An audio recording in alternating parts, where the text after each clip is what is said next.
লাদাখকে পূর্ণ রাজ্য করার দাবিতে ছাত্র আন্দোলন এবং পুলিশের সঙ্গে সংঘর্ষ। ছাত্রদের যে সংঘর্ষে উত্তপ্ত হয়ে উঠল লাদাখের রাজধানী লেহ। সিআরপিএফ এর গাড়িতে আগুন ধরিয়ে দেওয়া হয়। লাদাখকে পূর্ণ রাজ্য ঘোষণার দাবিতে ছাত্ররা বিক্ষোভ দেখাচ্ছেন।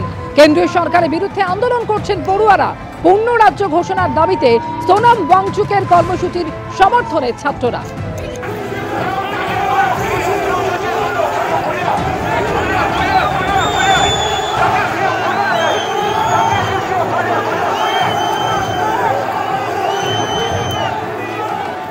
এটা একটা আভ্যন্তরীণ রাজনৈতিক খেলা।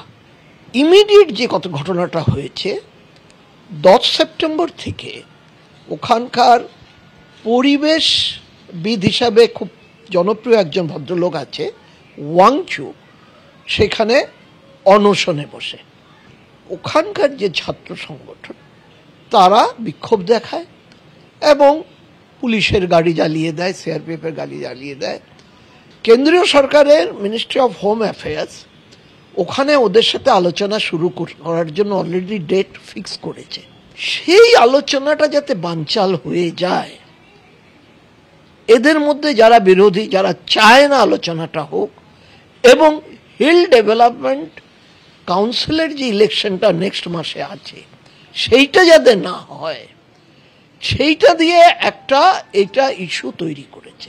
मेरा सबसे बड़ा शिकायत सरकार से है कि हम इतने सालों से शांति आजमा रहे थे, उन्होंने शांति को फेल करके अशांतिपूर्ण तरीकों को एक तरह से हवा दी। हमारा पदयात्रा सफल होता तो युवाओं को इस तरह सड़क पे आने की कभी ज़रूरत नहीं पड़ती।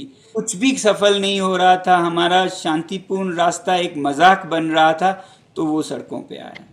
किसी भी हिंसा पे, किसी भी आगजनी या तोड़फोड़ पे मैं खुश नहीं हूँ, मैं उसकी निंदा करता हूँ। ये तरीका नहीं था, हमारा तरीका शांतिपूर्ण था, उसको और धैर्य से हमें आगे बढ़ाना था। আমার মনে হয় যে ওদের ইমিডিয়েটলি ওদের সঙ্গে টেবিলে বসা দরকার। বিফোর ইট রিয়েলি অ্যাগ্রাভেটস, একটা সার্টেন লেভেলে ওদের নিয়ে বসা উচিত, টেবিল অ্যাক্রস দ্য টেবল। এই যেটা হয়েছে এটা কিন্তু আস্তে করে একটা করে ফুলকি হয়েছে, এরপরে কিন্তু আবার বাড়তে থাকবে। কোনো স্টেট চাইলে তো সে স্টেটহুড নিতে পারে না কিংবা দিতেও পারে না। ইট ইজ অল এটা তো গভর্নমেন্টের হাতে, এবং তারা যদি সত্যি মনে করেন যে না এটা দরকার, এটা দেরি করবেন না। এবং বিজেপির যেহেতু বিজেপির অফিস এবং ঝান্ডা ঠান্ডা পুড়িয়েছে, this is a clear indication that they are very unhappy with the ruling party in Delhi. তো আমাদের মনে হয় যে এদের এটা অপেক্ষা না করে ইমিডিয়েটলি, কারণ এদের তারা ওইটা যে সোনম ওয়াংচুক যে একটা তোমার ইমোশনাল করেছে, অ্যাপিল করেছে, সেইটাকে নিয়ে এবং ওখানকার যারা রয়েছেন তাদের নিয়ে অ্যাক্রস দ্য টেবল হয় ওখানে, নাহলে দিল্লিতে ডেকে পাঠিয়ে করানোটা আশু প্রয়োজন।